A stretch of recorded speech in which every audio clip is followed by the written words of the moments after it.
something again a little bit different today. So we've done a 3D print of Obelix from the Asterix books. So this was a 3D print that we've experimented. I say we, my wife Anne has controls the printing.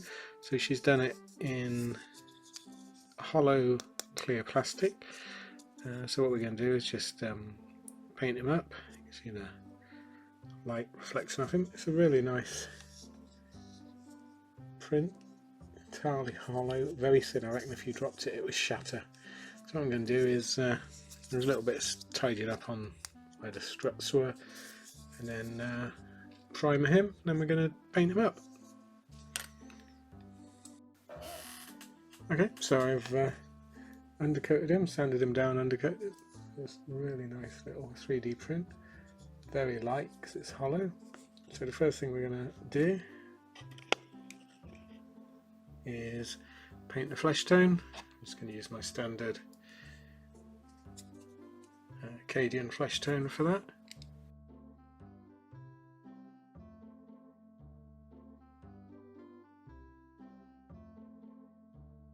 So I'm just going to cover him all over, give him a couple of coats, and then we can come back.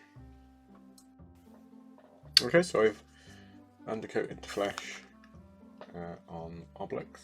I've also printed out, well, my wife printed out an Asterix to go with him. I won't show painting the Asterix because it's the same technique, but I'll paint him up and we can see him at the end when we see Obelix. So all the flesh tone's done, so what I'm going to do now is use my usual Resin Flesh Shade flesh wash, and we're just going to run this into the areas of the flesh to bring out the colours.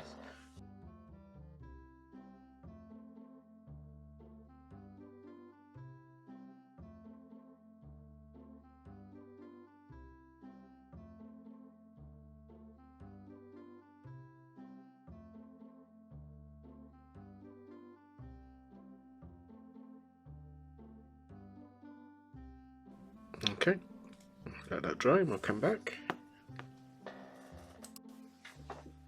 Okay, so that's dried, so what we're going to do now is blend it in a little bit, and we're just going to use the standard flesh tone.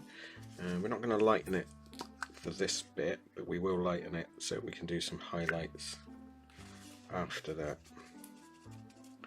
And all we're doing is smoothing it out basically. We don't want, unlike when we're doing the sort of realistic figures, we don't want to lose it completely. We don't want to blend it in completely because this is, you know, a cartoon character, a comic book character. We're just softening it.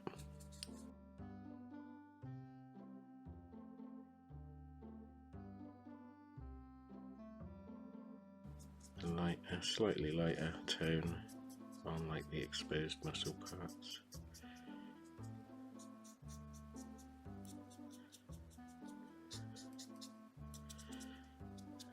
Doesn't need a lot. Excellent. And then we're going to use a little bit of red just to give him some rosy cheeks and a bit on his nose, because he's a bit of a drinker, isn't he, old Obelix? Always my favourite character.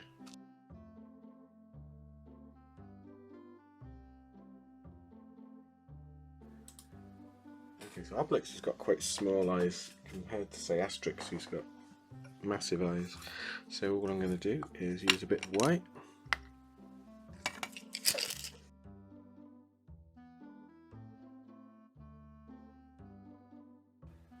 Okay, let that dry.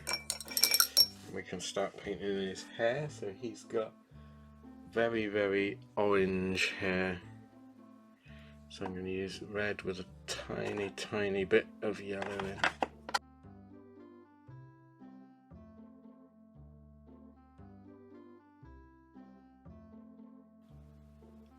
So you can see, so I'm going to paint in all of his hair, and then we can come back. Okay, so I've started undercoating the trousers in white. I'm going to do all of it white and then paint the blue on because it will give a good base for it. What we're going to do is do a little bit of detail work. So I'm going to do his eyes and the bows in his hair.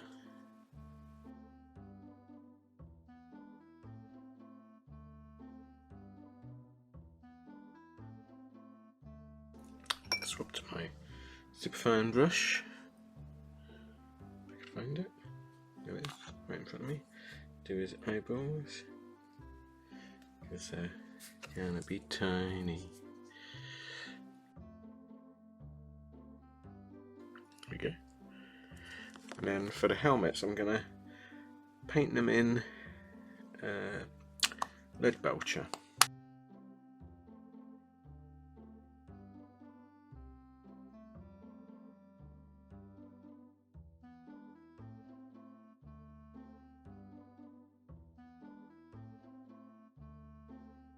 There we go.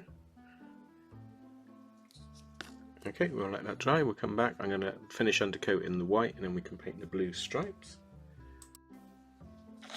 Okay, so I'm going to paint the blue stripes now. I'm going to use Otlock blue. Now he has a way that his stripes has to go. So the blue stripe starts this side, so that's where we've got to start, and then everything else should follow from that. Let's just wash my brush off.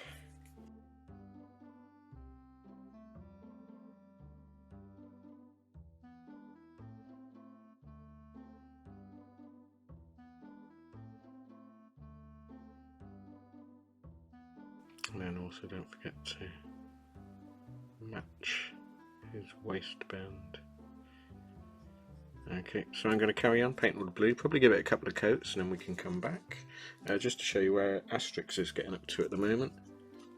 So I've done his face, started painting his clothes, so he's coming along nicely. It's at the back.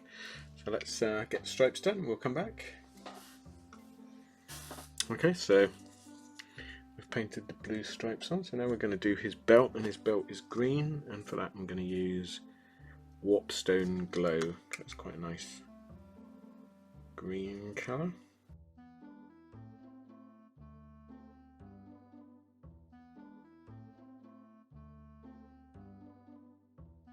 Put a couple of coats of that and that'll look fine, so I'll get that done.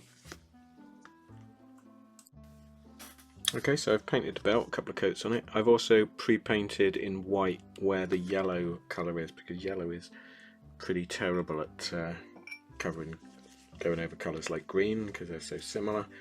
So a bit of white just allows us to make it pop a bit. So all I'm doing now is going over those, and again it will probably take a couple of coats to get a really nice bright yellow, and the same with his belt buckle. The belt buckle has a white interior. So I'm going to paint those. I'll need a couple of coats, and I'm going to run some flesh wash just round where the skin is touching different areas, and then that's going to be pretty much done. I'll paint the base and we'll come back and have a look at them completed. I was being watched the whole time I was painting. Hey, she's a good girl. I'll get her to edit the videos. Okay, so what I've done is I painted the yellow, and then I've gone round all the lineage with flesh wash. I've seen people do that with black, but I always think that looks a bit too stark. So I've done it with flesh wash. I think it just brings it out. Really enjoyed doing these little Asterix. He came out really well. These were on Thingiverse, just some downloads. I don't know if it's the same person that did both. I imagine it is, because they do match. But yeah, I really enjoyed these. It was like a little palette cleanser between trying to paint realistic stuff. And I think they're really cute. So I'm going to see what else I can download as comic characters. And if you want to see more of those, please like and subscribe and comment down below. And I'll see you again next time. Thanks for watching. Thanks then. Bye.